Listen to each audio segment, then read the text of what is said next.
Good morning, everybody. So,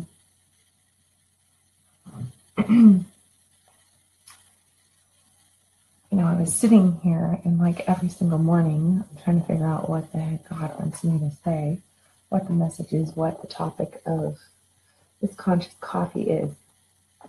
And as I was sitting here, I was thinking about conversations from yesterday, as I was around so many different awesome people, and all of a sudden I just had this vision, and I've had clients where I've had them like stand up, and I have them stand and put their nose on a wall. That doesn't maybe sound like the thing that good morning, Amy. Hey, I see Michael and Addison out there too. I've had people where I've taken them and I've asked them to stand up and literally put their nose on the wall. And then I ask them what they see. And they're like, I see the wall, the color of the wall. That's all they can see from that distance from the wall. That's all they can see of the wall is this basically color. So they're like standing like this, right? And they can't see anything. They can't make out even they can't even make out the details of what is going on, because all they can see is like this blur of the wall in front of them. And then, it's, when I tell them, well, if you can't see anything, then how are you going to tell me what the wall looks like? Can you tell me what's on the wall? No, they can't tell me what's on the wall. Can you tell me what's like alongside of you? What's over there in the corner? No, they can't tell me what's alongside of them, what's in the corner, what's around them, what's taking up. All they see is this blur of color in front of them. That's it.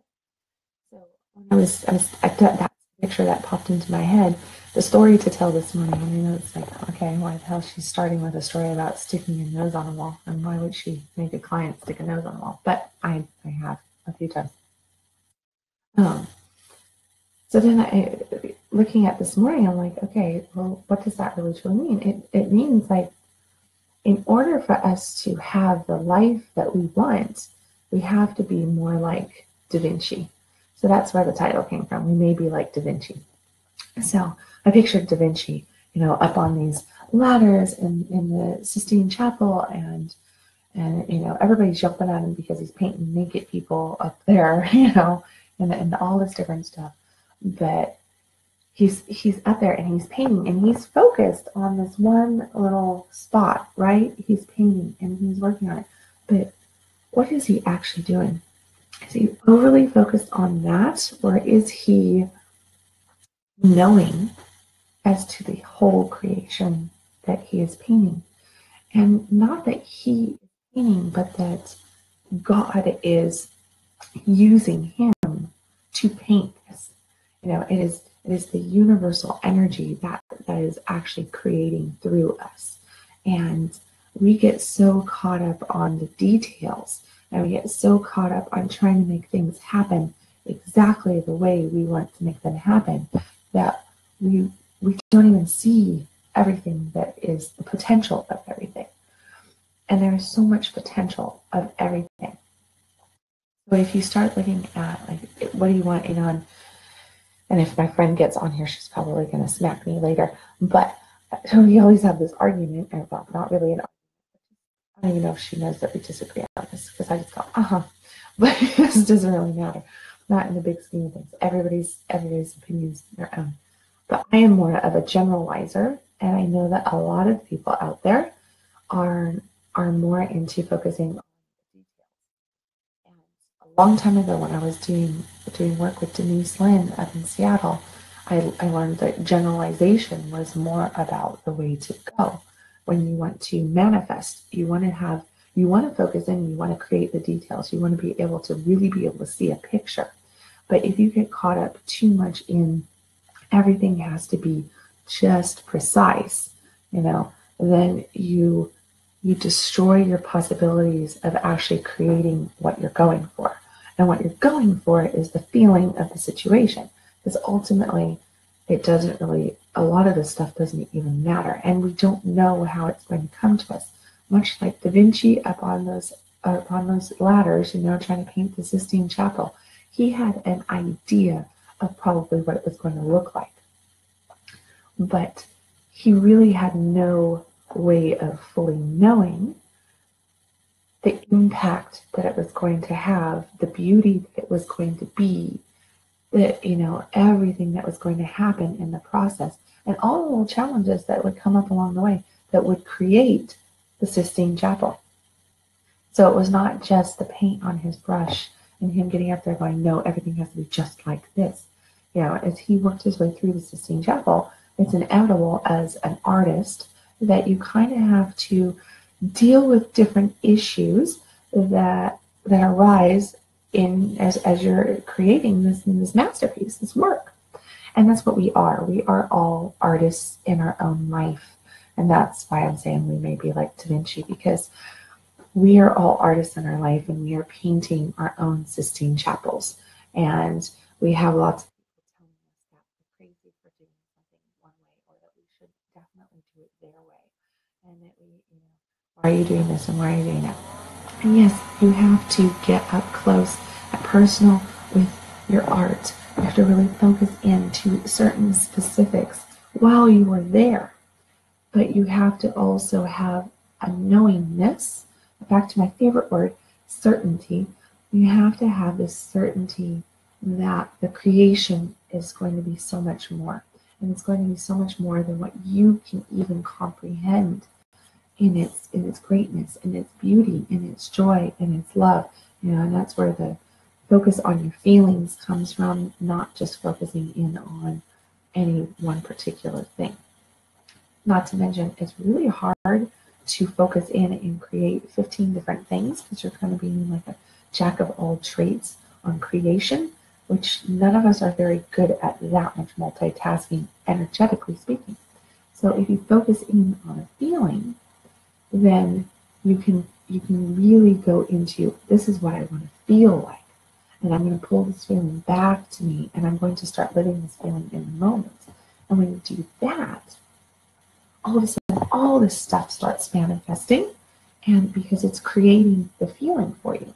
So you're actually creating your lifestyle versus just creating that new car, let's say. Okay? So you can focus in on creating a new car, but while you're creating a new car, maybe your relationship goes to shit. Maybe this goes to crap.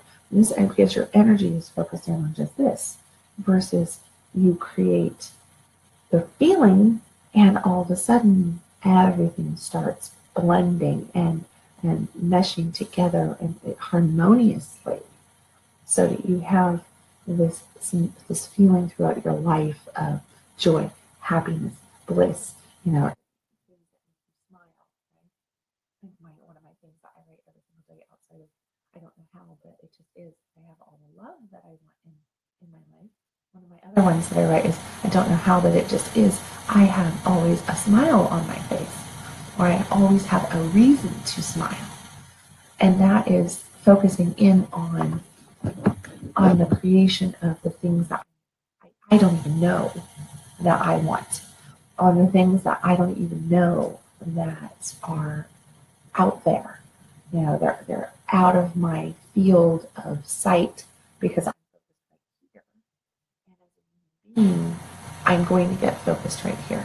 But I cannot, I have to have faith that this is everything else that I want, and it's going to come in, and it's going to bring me so many blessings, because it's just, my desire to have this feeling of good, this feeling of love, this feeling of joy, this feeling of connection, bliss, whatever your feelings are.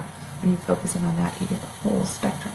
So you're actually creating your own Sistine Chapel, your own just, creation of beauty. But you have to also be really aware that you're probably going to get hit by so many different things that are going to try to sidetrack you. And I've talked about that throughout the course of the weeks here, that you really got to be more cautious about those doubt doors and everything. But at the same time, don't beat yourself up if you take a doubt door, because if you take a doubt door, you take a doubt door for an hour a day, maybe. Just don't set up camp there, because anytime you set up camp there, you're going to end up,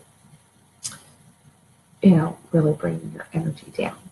But what you need to really focus in on is that it's truly more about the feeling, because in that feeling, you're going to be able to have everything that you want, and so much more, than if you focus in on this one very detailed thing and you're trying to force it to happen exactly the way you want it to happen, along the path that you want it to happen, and you're not willing to let it just take you there.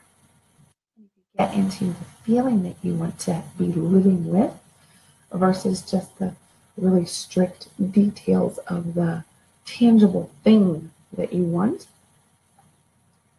you're gonna, number one, it's gonna be a hell of a lot harder to achieve, because you're really, handcuffing God, you could say, because you're saying, I want it only this way.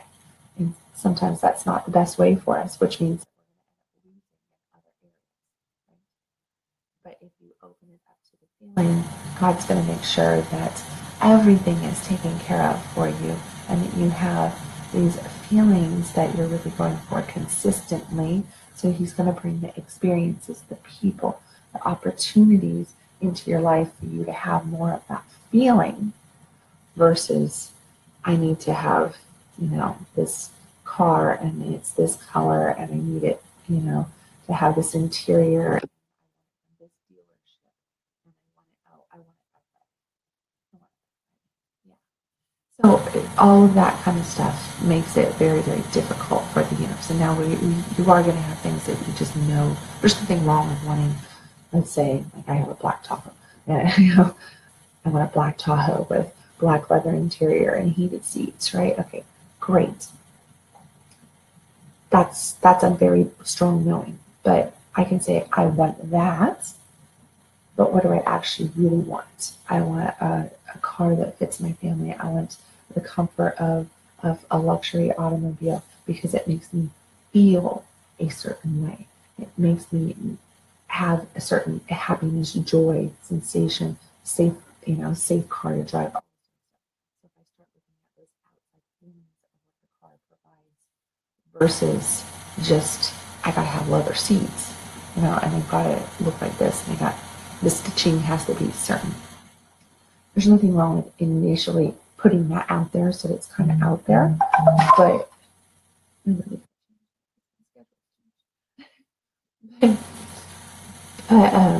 is there something wrong with putting that out there so that you have that picture, and then when you're going into the picture in your mind, so when you close your eyes, 90 seconds, and it's like a good goal is every single day, a couple times a day, to close your eyes, take 90 seconds, and just step into your own Sistine Chapel. Step into your own painting, and step into it from a distance, as far of a distance as you possibly can, so that you can see as much of your painting as you possibly can. Because remember, like I started this, if you're up here like this and you're just focused in on the little spot in front of you, you can't see shit. You really don't know what's going on. And you're so focused on that you don't see the whole painting. You don't see the beauty of everything that is available to you, the beauty of the things that are coming in. And guess what? That's going to change your judgments too. So if you're really, really stuck on, I have to have these leather seats with this stitching, you're going to miss some incredible opportunities. Because what if you could have those leather seats with that stitching for $10,000 less, and it's over here on your painting, but you can't see it because you're so focused on this spot right here on the painting. So it's really about, you got to be able to step back and open up to as much of your painting as you possibly can, to be able to take in everything that is available to you to the maximum that you can perceive it, and then know that your perception is still this big. It's just this big. That's it. About that big. Because you're not. You have to have then, back to my favorite word, certainty. Certainty that there is, that the painting is so much grander, so much bigger, so much more. It is everything that you can't even imagine. Its beauty, the things that can come to you. But it's going to come in if you just kind of go, wow. Because any of us who ever set forth and actually step into the Sistine Chapel, right? What are we going to do? We're going to stand there and we're going to go, wow. I remember I was in New York last December, and I walked into, I think there was a few places I walked into. There's so many beautiful painted areas in New York. It was just, well, there was one I was coming out of Central Park, and they had a whole bunch of performers there and everything. And we walked underneath this underpass, and it just looked like an underpass. There were people walking across the top, and there were all these people. And as we came underneath the underpass, there were these little lights there, and I just stopped, and I was like, wow, look at this. And what they had was all this beautiful tiled work up underneath the walkthrough, and it was just incredible. And the lighting, I mean, it didn't seem like it should be out in the middle of a park. It seemed like this would be someplace much, upscale. And like I'm walking around Central Park, and then all of a sudden there's this beautiful tile work on the ceilings and the architecture underneath there. And I stopped. I was just like, I had to take a picture. Like I'm holding my phone out, trying to take a picture of the top of this, trying to take in and hold on to the memory of this incredible work underneath this walkthrough, because I was just blown away that all these people were just walking through there and acting like this doesn't even exist, and there was so much beauty right there in front of them, and it was just incredible. So I'm like trying to take it in, but what am I doing? I'm only taking in this little itty bitty. I do have somewhere on my phone a picture of this tile work and like the lighting and everything, because it was just so incredible. And then the sunlight coming through from the other side. But what that little piece taught me, just like walking into all the other places I walked into, different train stations and museums and everything, and looking at the paintings there and the libraries and looking at all this different stuff. Anytime you can just set foot into a place like that and be able to see the beauty, in great awe of the beauty of the masterpiece that's in front of you, and so it makes you feel so small, but at the same time it makes you feel so expansive, and that awe-ness that you can get from that, just that like, wow, that is just a fraction of what you can have in your life, of what God has in store blessing-wise, that is out there for each one of us. But we have to get our damn nose off the painting. We have to get our nose off the painting, away from the wall, right? We can't stand that close all the time. When we're really going in and we're doing the focus work, and it's like moment to moment, you're doing the focus work. So yeah, you have to step up and you have to get into those details. You have to make sure that certain things are done. But then you have to step back and you have to go, wow, look at the painting. Look, my hand's working here. Look at the painting that I'm being a part of, that is coming through me. And even when you have like a mess up with your paint or some paint drips, it's going to be perfect, because it's happening for a reason. It's happening for a reason. Morning, Jason. Morning. So it's really about embracing that painting and allowing each one of those little things to just kind of take you to that next space, and then stepping back. And it's really, it's about the stepping back and having faith that your painting is so much greater than, and all these things that God has in store for you that you can't even see, it's out there, and there's no way that you can even comprehend them or imagine them, or they're just going to come, is letting go. But then focusing in on getting that little bit of work done, but letting go. So take my goal, my challenge to you today is to take 90 seconds, 2 times today. 90 seconds. So we're talking, what, a whopping 3 minutes throughout the day, okay? 3 minutes to create your desires, to create your goals. Take 3 minutes, which is 90 minutes and 90 minutes. So maybe like right after conscious coffee and before you go to bed tonight, okay? Or any other time. And I want you to close your eyes, and I want you to focus in on something that you really, really want, that you really, really have a strong feeling for, that makes your heart go like that. And there's so much desire and excitement, turn on, arousal. Yes, I'm using sexual terms here because why? That is creative energy. That is that connection. That's that fire. That's that passion. And you've got to have that for anything, not just for jumping in bed.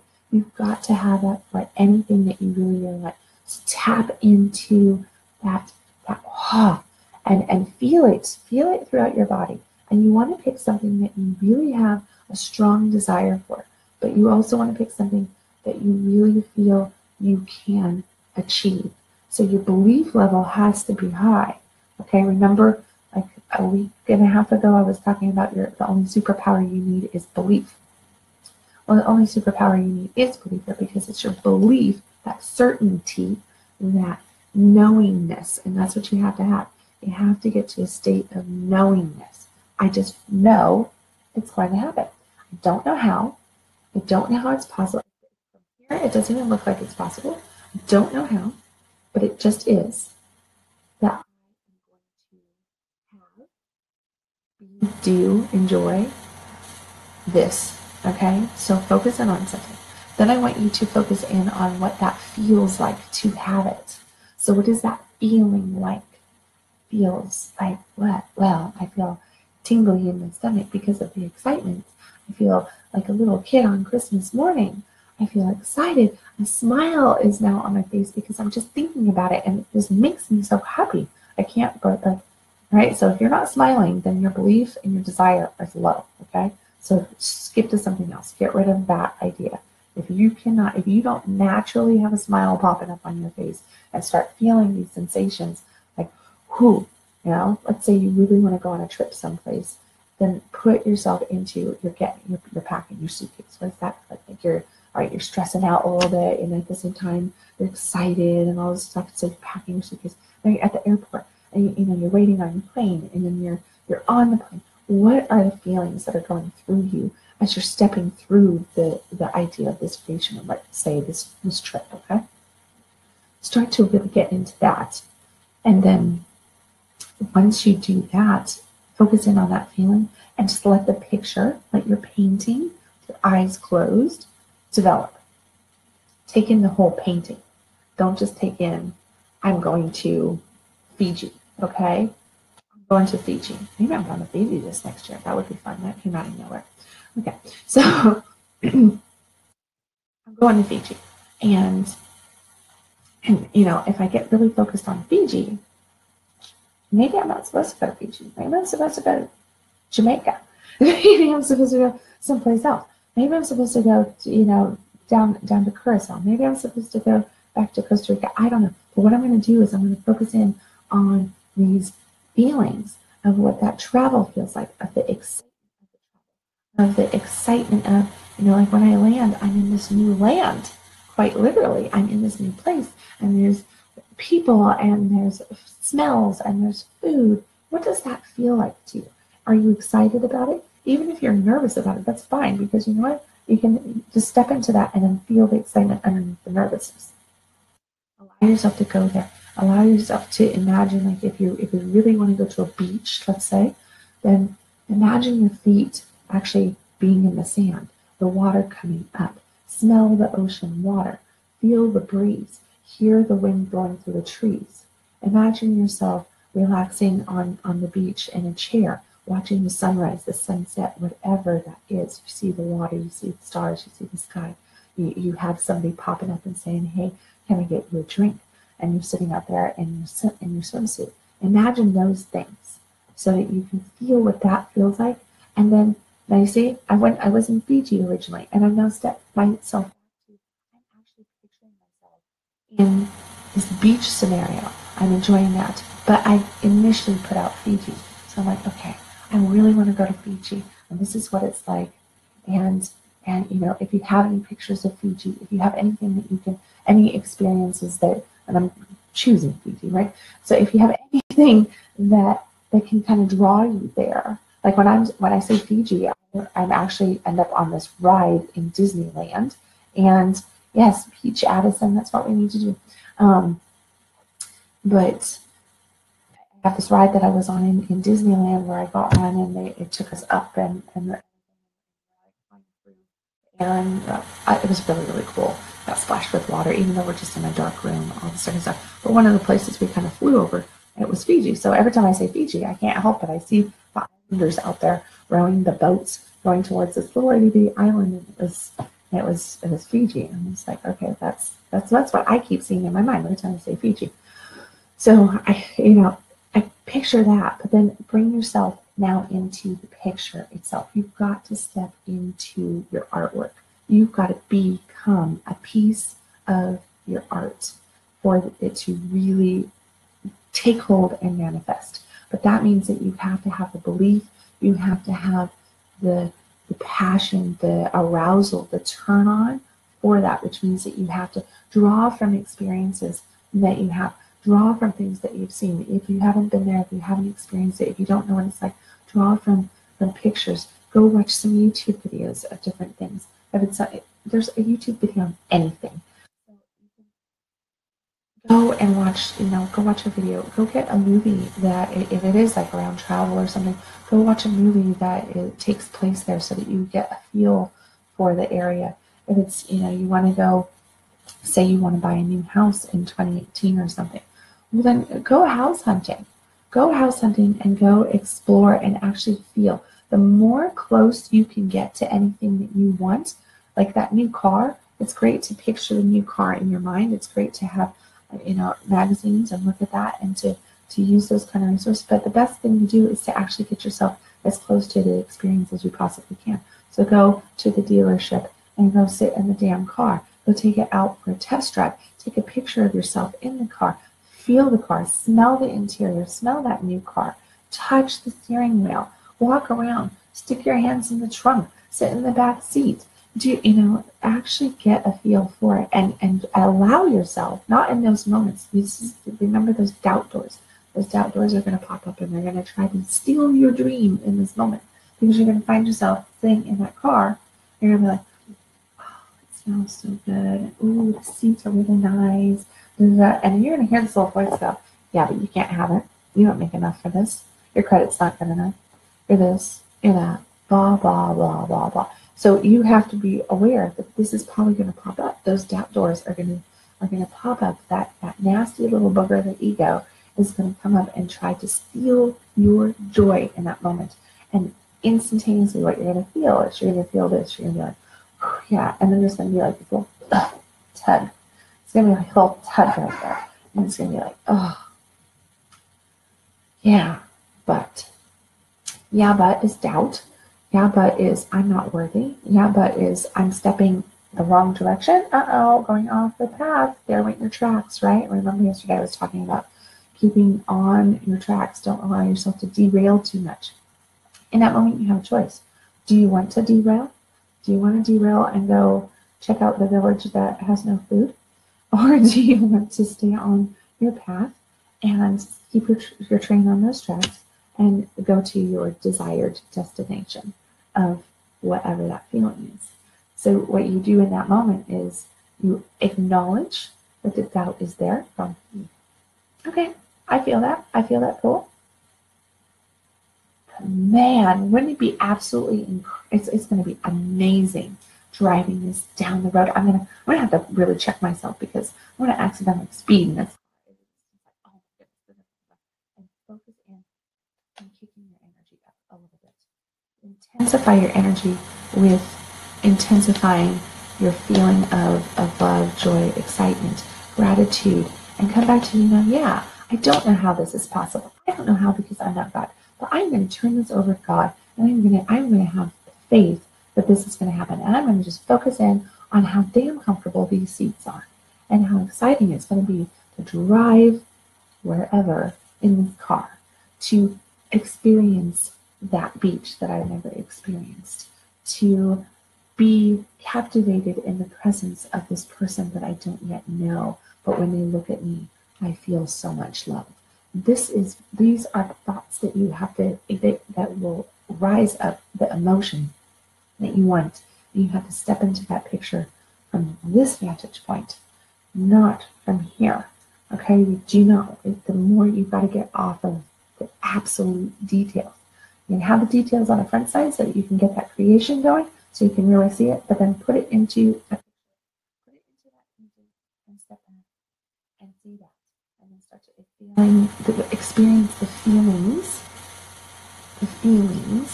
that painting that you're now stepping into has. I hope that makes sense. Does that make sense? Thumbs, yes, no, up, down, anybody there? No, I see that there are people there. So, there is the consciousness of this morning of that we may be more like Da Vinci. We may be more like Da Vinci, maybe a lot like Da Vinci, and it's really about focusing in on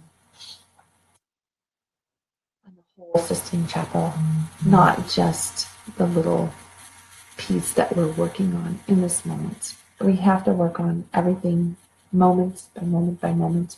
We have to be very present in what we're doing, but focusing in on the whole painting is being able to step into the certainty, the knowingness that it is just, that there is so much more. And you really look at everything that comes to you, even when your paint drips, even when you smudge what feels like a really important part of your painting, or even when somebody comes in and knocks your ladder down and scratches a piece of your painting. Know that these things happen for a reason, that they are there because even though they might feel like challenges, they are there because sometimes in life, a lot of times in life, we have to clear out the garbage. We have to learn how to work through different things so that we can actually have exactly what we want. Better than what we want. Because the one thing that I feel pretty assured in, and I hope that everybody who is on this path with me here does too, is that God, the universe, whatever you want to call this energy that is as our highest and best good in mind, you could say.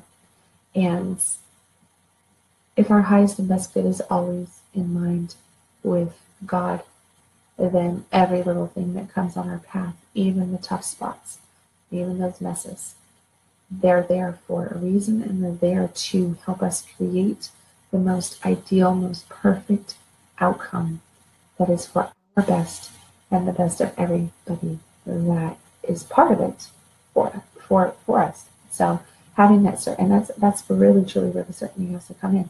The certainty has to come in that you're always taken care of, and the greatest and highest good is always in place, and that everything that's coming is there for a beautiful reason. So embrace the paint spills, embrace the ladders falling down, embrace the smudges on your artwork. Embrace the fact that sometimes you might have to paint over something again, but that, it's all about accentuation. You could just say, just go and just add to it. There's a reason for it. Just really enjoy the painting and step back and allow yourself to really feel what the whole piece of art can be like and what it's going to feel like.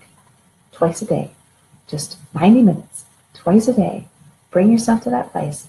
Belief and desire. Those are your two primaries. Feel that turn on, feel that rise up. If that smile pops on your face, you're on the right path. If you're frowning in the middle of this little visualization, then it's not on your train track right now. You need to change something, more than likely your thoughts and your feelings, but that means that you might have to recalibrate your picture a little bit because you're not in alignment to it, because you don't actually believe. That's what's going to be falling down. All the damn desire in the world. But if you don't believe, that's not going to happen, okay? You've got to have that certainty. The certainty that the great picture that you're creating will happen. So be willing to step back and maybe change a few little things up on that picture that you can then believe in it so you can get yourself closer to the. Okay. And with that, I'm going to let you guys go. I love you guys. Thank you so much for popping in. I hope you guys have a fantastic day wherever in the world you are, because I know some of you are out there traveling. So, we're only a couple more days away from Christmas, and I can't wait to wear my little Christmas outfit on here. So, and then I've got some stuff planned, and I'm guilty. I've been planning things. I don't necessarily know what I'm going to be saying, but I do have the topics that are popping up, and it's just because I had so much fun in that cow outfit the other day. And I'm like, what else can I do? What else can I do? And for anybody listening to this, I'm going to make a really quick announcement and put Addison's butt on the line here. I believe that we have scheduled for 1 o'clock Central Time on this Sunday, December 24th. Something that Addison and I are going to be playing with is that we're going to be doing a joint Facebook Live. We have not figured it out yet exactly how we're doing this, but we are going to this works out a couple times a month. We're going to be doing a Facebook Live a couple times a month. It's called Free Spirit. Is that right, Addison? Free Spirit Talks. And I don't know exactly what we're going to be doing, but you might see her in a unicorn costume and me in a kitty cat costume. Try to figure that one out. I don't think we're going to start with it, but I would love to do at least one episode like that. So we're going to be talking about free spirit stuff, and just it's going to be very playful and trying to just play around with that and see if we can. Yes, free spirit. Thank you. Okay, I have to make the banner for it and everything. I get pictures done. But it should be fun. Content out to people and share and coach and just pick up spirits and everything. So that's what it's all about, is picking this up and getting that energy out there and building community and energetic community. So that is it. So I will hopefully see everybody or a few people on that talk 1 o'clock Central Time on the 24th, and Addison and I will be probably being goofy and a little weird and trying to figure our shit out on that day because we don't really know what we're doing. And other than that, I will catch you tomorrow at 6 a.m. Go have an fucking awesome